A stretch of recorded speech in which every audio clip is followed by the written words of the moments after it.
Assalamu alaikum viewers. Welcome to my YouTube channel. Today we are going to discuss cyclic groups in group theory. अगर आपने मेरा channel subscribe नहीं किया तो kindly मेरा channel subscribe कर लें।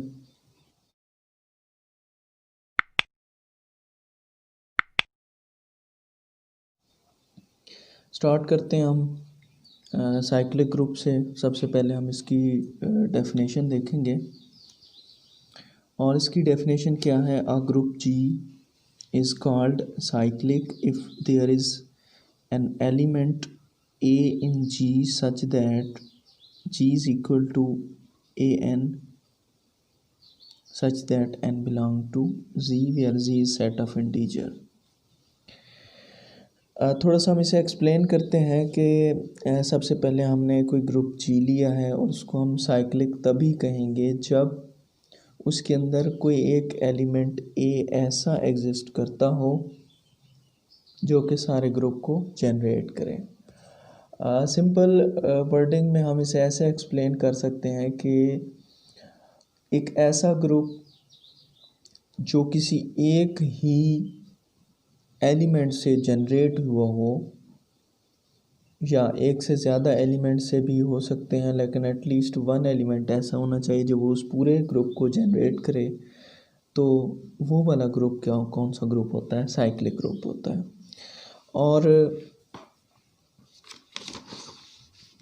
सच an element is called generator of G. तो इस तरह का जो भी एलिमेंट होता है जो पूरे ग्रुप को जनरेट करता है उसे हम क्या कहते हैं? जनरेटर ऑफ जी कहते हैं, या जनरेटर ऑफ द ग्रुप, या ग्रुप जनरेटर, जो भी आप वर्ड्स इस्तेमाल करें। और इसको हम डिनोट कैसे करते हैं? फिर हम जो है ना, it can be denoted by, फिर साइक्लिक ग्रुप जो कि किसी एलिमेंट ए से जनरेट हुआ हो इसको हम ऐसे डिनोट करते हैं, यानी कि ये जनरेटर की अलामत है।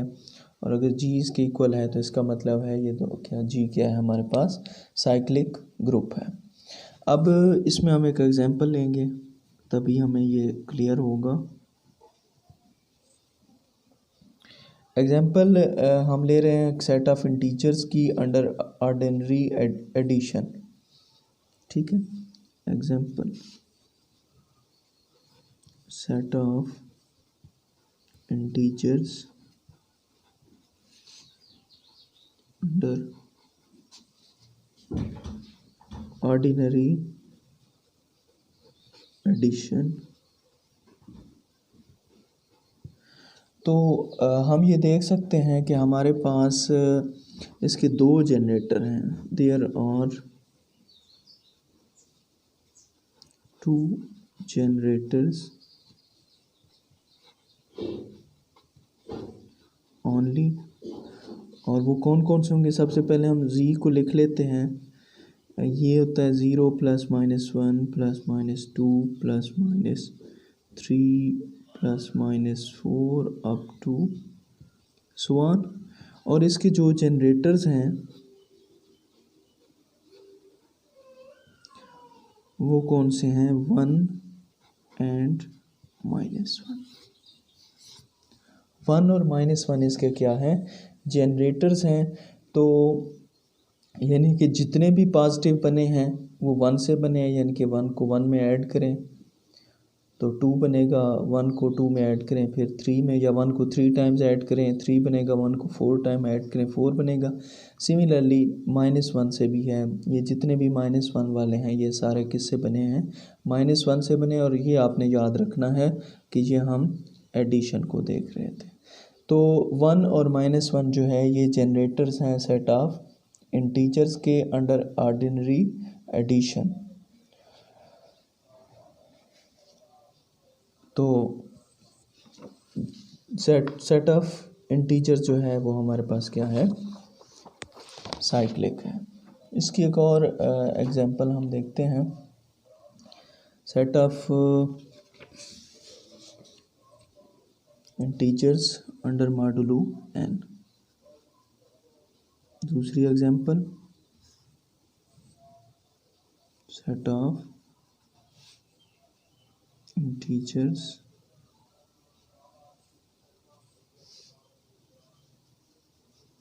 अंडर n, या इसको मैं ऐसे भी लिख सकता हूँ 0 1 2 3 अप टू n-1। तो अब ये हमारे पास सेट ऑफ इंटीजर तो है, लेकिन अंडर मॉडुलो n है। तो यहाँ पे फिर जो है इसके जनरेटर कौन से होंगे, जनरेटर्स ऑफ Zn और 1 एंड -1 और -1 इसके क्या होंगे, जनरेटर होंगे। लेकिन इसमें और जनरेटर भी हो सकते हैं, लाजमी नहीं है कि ये Zn हमने लिया है ये 1 और -1 से जनरेट हो, इसके अलावा भी इसके जनरेटर्स हो सकते हैं। और इसकी मिसाल हम देख लेते हैं। सपोज़ कर लेते हैं Z8 को, Z8 हमने ले लिया और ये कौन सा होगा 0 1 2 3 4 5 6 7, ओके 7 तक ये हमारे पास क्या है Z8 है। अब हम इसके जनरेटर फाइंड करते हैं। एक तो हमने पहले पढ़ लिया कि 1 जो है इसका जनरेटर है, वो तो ओबियसली 1 इसका है। एक और जनरेटर हम देख लेते हैं। सपोज़ करते हैं कि यहाँ से हम 3 को ले लेंगे, 3 को, तो 3 की पावर 1, 3 की पावर 2। अब ये जब हम अंडर एडिशन देख रहे होते हैं तो 3 की पावर 2 का मतलब 3 जमा 3 होता है और वो क्या बन जाएगी 6। यहाँ पे 3 की पावर 2 को आपने मल्टीप्लाई नहीं करना, 9 नहीं बनाना, बल्कि यहाँ पे जब हम Zn को डिस्कस करते हैं और अंडर एडिशन डिस्कस कर रहे होते हैं तो 3 स्क्वायर इज इक्वल टू ये 6 बनता है। इसी तरह 3 3 9 3 4, अब 3 4 बनना है 12, 12 के ऊपर 8 डिवाइड करेंगे तो क्या बनेगा 4 बन जाएगा। इस तरह ये 15 बनना था तो ये क्या बन जाएगा 7 बन जाएगा। इसी तरह ये बनना था 18 तो ये बन जाएगा 2 और 7, ये 21 बनना था तो ये बन जाएगा 5। सिमिलरली ये 24 बनना था तो ये बन जाएगा 0 और इसमें हमारे पास अब हम देख सकते हैं कि यहाँ हमारे पास सारे नंबर्स मौजूद हैं। यानी कि 3 से हमने 0 1 2 3 4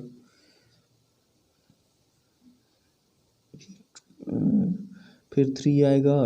3 की पावर अगर 9 लेंगे तो क्या हमारे पास आएगा 3 आएगा। यहाँ पे सॉरी ये यहाँ पे 9 नहीं आएगा बल्कि क्या आएगा 1 आएगा। यहाँ पे क्या आएगा 1 आएगा। तो हम देख सकते हैं कि 1 हमारे 0 हमारे पास है, फिर 1 है, 2 3 4 5 6 7। तो हमने देख लिया कि 3 ने जो है वो जनरेट कर दिए सारे नंबर, कौन से 0 1 2 3 4 5 6 7 8। ठीक है, तो क्या कहने का ये मतलब है कि अब Z8 का एक और जनरेटर भी हमें मिल गया है और वो कौन सा जनरेटर है 3 है हमारे पास। सिमिलरली इसके और जनरेटर भी आप देख सकते हैं, किसी भी नंबर को आप चेक कर सकते हैं और लाजमी नहीं है कि Z8 में जितने भी इसके मेंबर्स हैं वो सारे ही इसके जनरेटर हों, कुछ होंगे और कुछ नहीं होंगे। इसी तरह एक और हम एग्जांपल लेते हैं।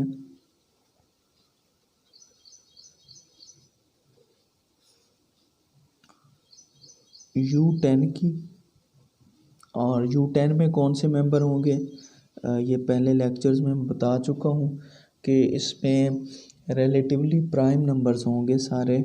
1 होगा, 2 नहीं होगा बल्कि क्या होगा 3 होगा, 4 नहीं होगा, 5 भी नहीं होगा, 6 नहीं होगा, 7 होगा, 8 नहीं होगा, फिर क्या होगा 9 होगा।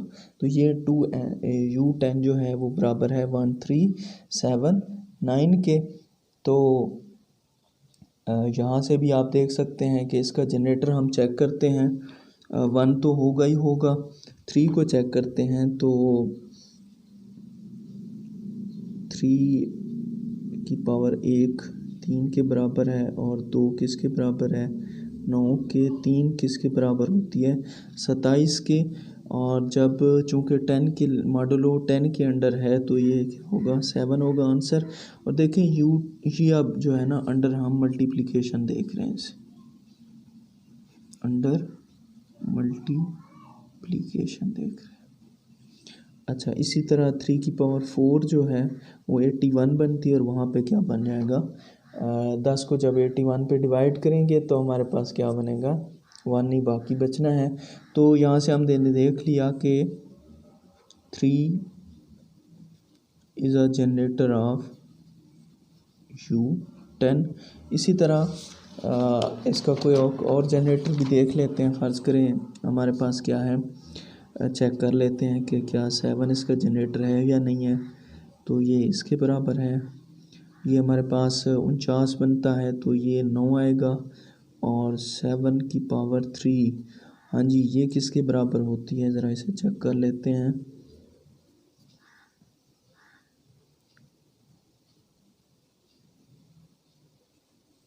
तो 343 का मतलब 3 है।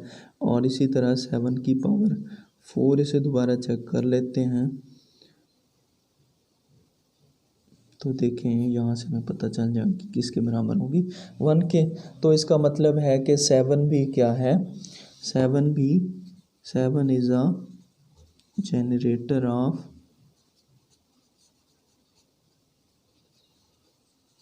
U10।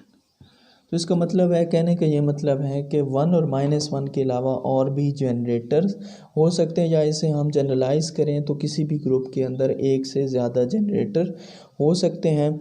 इसी तरह अगर हम एग्ज़ाम्पल लेना चाहें कोई इसकी काउंटर एग्ज़ाम्पल एक हम ले लेते हैं कि कोई ऐसा ग्रुप भी है जो साइक्लिक ना हो। तो U8 लेते हैं हम लोग, और ये क्या है 1 होगा, 3 होगा, 5 होगा और 7 होगा। अब हम बारी बारी इसके तमाम एलिमेंट्स को चेक करेंगे और देखेंगे कि क्या वो इसके जनरेटर्स हैं या नहीं हैं। तो देखते हैं जी, चूँकि ये मल्टीप्लिकेशन के लिहाज से है तो 1 के जो जनरेट करेगा नंबर वो सिर्फ क्या होगा 1 ही होगा, इससे ज़्यादा नहीं, क्योंकि 1 को जितनी बार मल्टीप्लाई करें आंसर 1 ही आना है। 3 को हम चेक करते हैं, 3 के जनरेटर तो 3 की पावर 1 3 बनेगी, 2 क्या बनेगी 9 बनेगी और वो 1 के बराबर होगी, ठीक है। और इसी तरह 3 की पावर 3 27 बनेगी, वो फिर 3 के बराबर होगी। तो 3 के जो है ना 3 जब जनरेटर बनेगा तो उसने सिर्फ 2 नंबर्स ही जनरेट करने हैं, इससे ज़्यादा नहीं कर सकता। 5 को हम चेक करते हैं तो 5 को 1 से 5 की पावर 1 लेंगे तो 5 बनेगा। 5 की पावर अगर हम लेते हैं 2 वो बनेगा 25, 8 डिवाइड करेंगे 1 बचेगा। इसी तरह 5 की पावर जब 3 लेंगे वो बनेगी 125। तो उस पे जब हम 8 डिवाइड करेंगे तो क्या बनेगा जी, वो बनेगा आपके पास फिर 5 आ जाएगा, फिर क्या बन जाएगा 5 आ जाएगा। यहाँ से देख भी सकते हैं आप, 125 के ऊपर 8 डिवाइड करें, फिर से क्या बच गया 5 जो हम पहले लिख चुके हैं।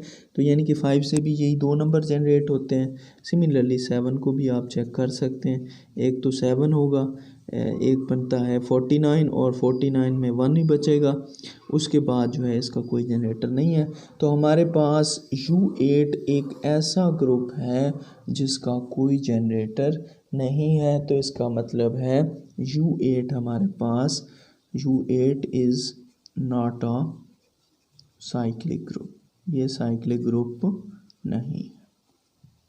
ठीक हो गई बात। अब इसके बाद हम थोड़ा सा देखेंगे क्राइटेरिया के साइक्लिक ग्रुप जब बनते हैं तो उनके लिए क्या क्राइटेरिया होता है। हमारे पास सपोज करते हैं let G be a group, G एक हमारे पास क्या है ग्रुप है और ए बिलोंग करता है, जी को मैं बड़ा शार्ट सा लिख रहा हूँ। If A has infinite order then A I is equal to A J if and only if I is equal to J. अगर यहाँ पे एक चीज़ नोट करें कि हमारे पास ए हैज़ इन्फिनाइट ऑर्डर, तो ये इसके ऊपर भी मैं एक पूरी वीडियो बना चुका हूँ जिसमें हम ऑर्डर ऑफ एलिमेंट को डिस्कस करते हैं। वो होता क्या है कि किसी भी एलिमेंट की वो पावर जिस पे वो आइडेंटिटी के बराबर हो जाए वो ऑर्डर ऑफ द एलिमेंट होता है। तो इनफिनाइट ऑर्डर वो होता है कि एक ही फ़र्ज़ करो हम कोई भी पावर ले लें तब भी ये आइडेंटिटी के बराबर ना हो तो हम कहते हैं कि इसका क्या है इनफिनाइट ऑर्डर है। तो यहाँ भी हम कहते हैं कि अगर ए हमारे पास इनफिनाइट ऑर्डर का है तो फिर ए आई उस वक्त ए जे के इक्वल होगा जब आई जे के इक्वल होगा, यानी कि अगर ए का ऑर्डर इनफिनाइट है तो फिर I is equal to J, A I is equal to A J उस वक्त इक्वल होंगे जब हमारे पास I is equal to J होंगे। और सिमिलरली इसमें हम देखते हैं कि अगर ए का फिनाइट ऑर्डर है, क्या है फिनाइट ऑर्डर है ए का, तो फिर हमारे पास ए I is equal to A जे कब होगा जब हमारे पास एन डिवाइड करेगा आई माइनस जे को।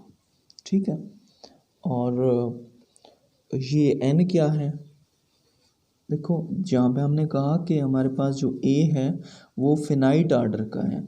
अगर फिनाइट ऑर्डर का है तो उसका कोई ना कोई ऑर्डर होगा और यहाँ पे ऑर्डर क्या है एन है। एन जो है वो ऑर्डर है किसका ए का, यानी कि इसको हम ऐसे भी कह सकते हैं कि order of A is equal to n. तो ये कब ए आई ए जे के इक्वल कब होगा जब हमारे पास एन जो है यानी कि ऑर्डर ऑफ ए डिवाइड करेगा इनके डिफरेंस को। तो ये एक क्राइटेरिया था किसके लिए ए I is equal to A जे, ये कब इक्वल होंगे इसके लिए हमने एक क्राइटेरिया डिज़ाइन किया। इसके बाद जो है क्रॉलरीज़ हैं, मैं जस्ट उनको राइट डाउन करूँगा आपकी इन्फॉर्मेशन के लिए, उसकी डिटेल में मैंने नहीं जाना। क्रॉलरी वन जो है वो हमारे पास है कि किसी भी एलिमेंट हो ग्रुप का for an element of group order of A is equal to order of generator A. कहने का मतलब है कि सिंपल एलिमेंट का ऑर्डर और जो जनरेटर है उसका ऑर्डर दोनों इक्वल होते हैं, तो ये बात आपने याद रखनी है। एक और क्रॉलरी यहाँ पे देख लेते हैं। हमारे पास a k is equal to e implies that order of A divides K।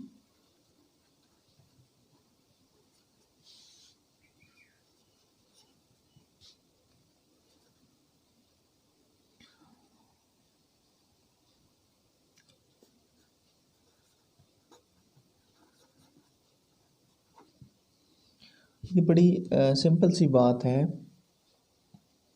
कि हमारे पास a k is equal to, तो के कोई ऐसी पावर है जिस पे जो है आइडेंटिटी हमारे पास आ रहा है, तो इसका यही मतलब होता है कि जो ए का ऑर्डर है वो के को क्या करेगा डिवाइड करेगा। जितना भी ऑर्डर होगा वो के को डिवाइड करेगा।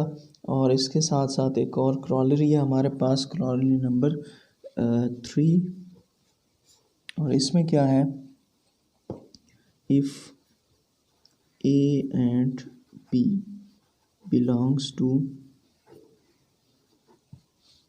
किसको बिलोंग कर रहे हो, एक फिनाइट ग्रुप को,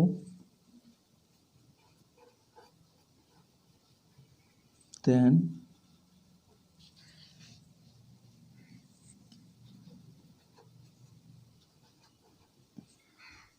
ए बी बी ए के बराबर हो, तो हमारे पास यहाँ पे लिखेंगे एंड ए बी बराबर बी ए को, देन तो क्या होगा, यानी कि बात है कि अगर ए और बी किसी फिनाइट ग्रुप को बिलोंग कर रहे हों और ए बी बी के बराबर हो, यानी कम्यूटेटिव भी हो, तो हमारे पास जो ऑर्डर ऑफ ए बी है वो डिवाइड करता है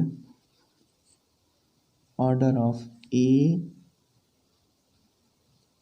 ऑर्डर ऑफ बी, यानी कि इकट्ठा इनका प्रोडक्ट का ऑर्डर जो है वो इनके सेपरेट के ऑर्डर के प्रोडक्ट को डिवाइड करता है। तो ये हमारे पास क्या थी, क्रॉलरी नंबर 3 थी।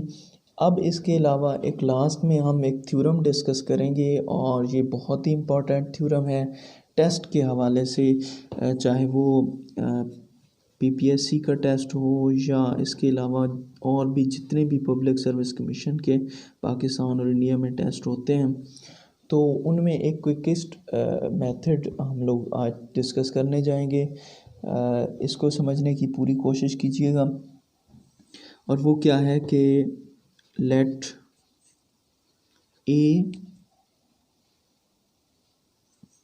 बी एन एलिमेंट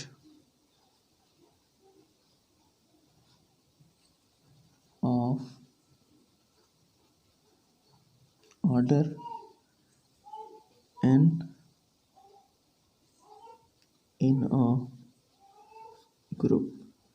पहली बात कि ए हमारे पास कोई एलिमेंट है ऑर्डर n का किसी भी ग्रुप के अंदर, लेट के बी a पॉजिटिव इंटीजर, के हमारे पास क्या है, पॉजिटिव इंटीजर है। देन अब यहाँ पे ये चीज़ समझने वाली है और इसी को हम डिस्कस करने जाएंगे, ए के इज इक्वल टू, यानी कि जनरेटर ऑफ ए के और generator of G C D n k ये इक्वल है, और हमारे पास ए के का जो ऑर्डर है वो बराबर है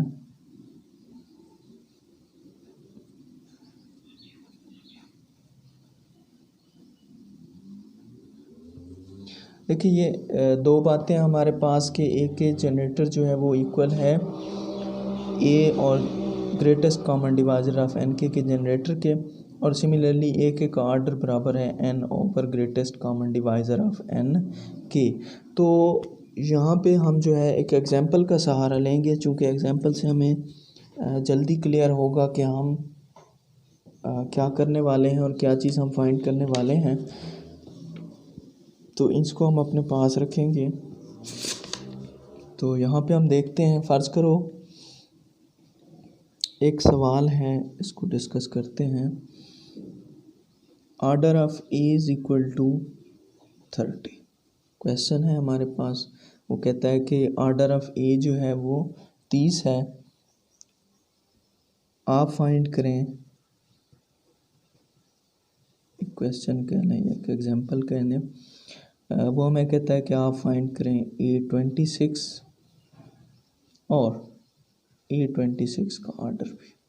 ये चूँकि उसमें पब्लिक सर्विस कमीशन में भी ये चीज़ें आपसे पूछी जा सकती हैं, आपको किसी भी एलिमेंट का वो ऑर्डर बता दे और किसी और एलिमेंट का वो ऑर्डर आपसे पूछ ले।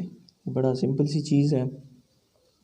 तो आपने करना क्या है, सबसे पहले हमने देखना है कि हमारे पास n क्या है।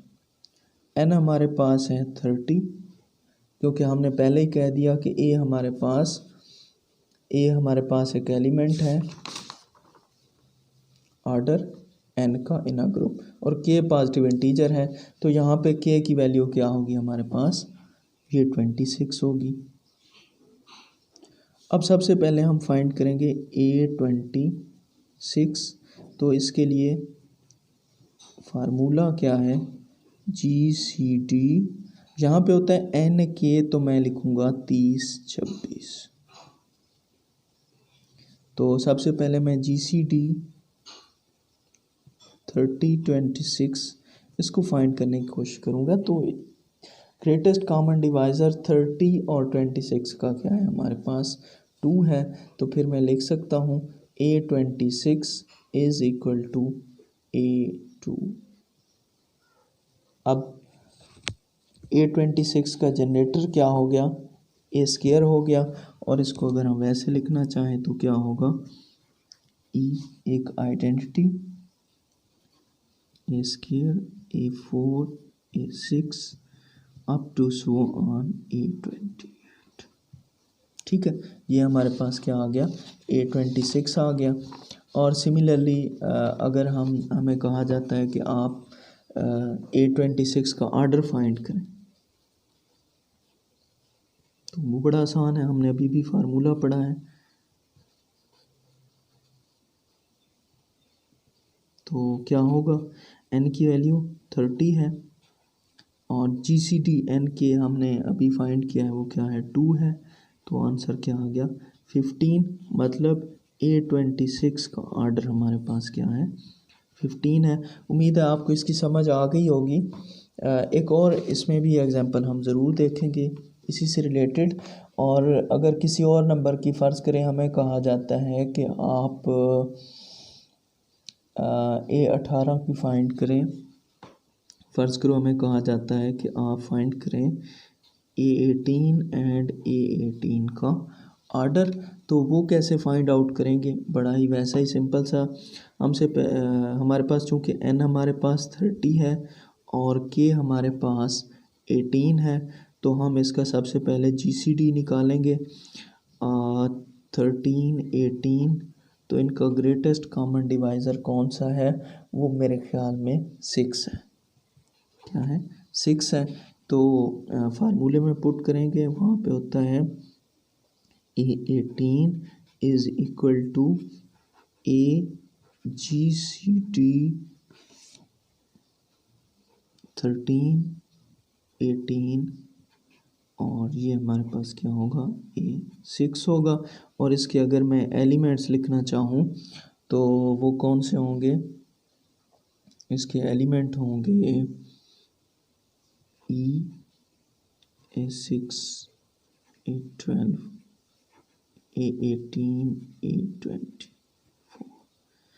तो यहाँ से भी हम क्लियरली देख सकते हैं कि A18 का ऑर्डर हमारे पास कितना है, 5 है। लेकिन हम इसे जो है ना फार्मूले की मदद से भी निकालेंगे दोबारा A18 का ऑर्डर, और वो हमने क्या पढ़ा हुआ है, n/GCD n के, n हमारे पास 30 है और GCD n के हमारे पास क्या है, 6 है, तो इसका ऑर्डर क्या हो गया, 5 होगा। तो A6 A18 का ऑर्डर क्या है हमारे पास, 5 है। तो ये आपसे मतलब ये पूछा जा सकता है किसी भी एग्ज़ाम के अंदर कि कोई भी एलिमेंट दे के फ़र्ज़ करें A15 इतना है या A15 का ऑर्डर इतना है और आप A10 का ऑर्डर फाइंड करें, तो इस फार्मूले की मदद से आप जो है ऑर्डर फाइंड कर सकते हैं। इसमें एक और क्रॉलरी हम देखेंगे, और वो क्या है, इस थ्योरम से रिलेटेड है हमारे पास कि in a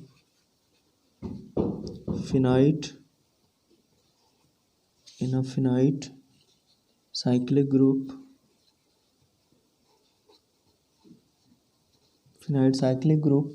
order of an element divides the order of group, order of element divides the order of group। तो ये भी एक क्रॉलरी है कि फिनाइट साइक्लिक ग्रुप अगर है। देखिए ना, दो बातें हैं। सबसे पहले कि वो ग्रुप फिनाइट होना चाहिए और साइक्लिक भी होना चाहिए। तो वहाँ पे जो भी एलिमेंट का आर्डर होगा वो ग्रुप के आर्डर को डिवाइड करेगा। तो ये आज का हमने टॉपिक डिस्कस किया साइक्लिक ग्रुप का। टॉपिक तो बहुत लेंथी है, और भी चीज़ें इसमें बहुत सारी हैं, लेकिन मैंने कोशिश की है कि कम टाइम में आपको ज़्यादा कराया जाए। इंशाल्लाह मिलते हैं नेक्स्ट वीडियो में, तब तक के लिए अल्लाह हाफिज़।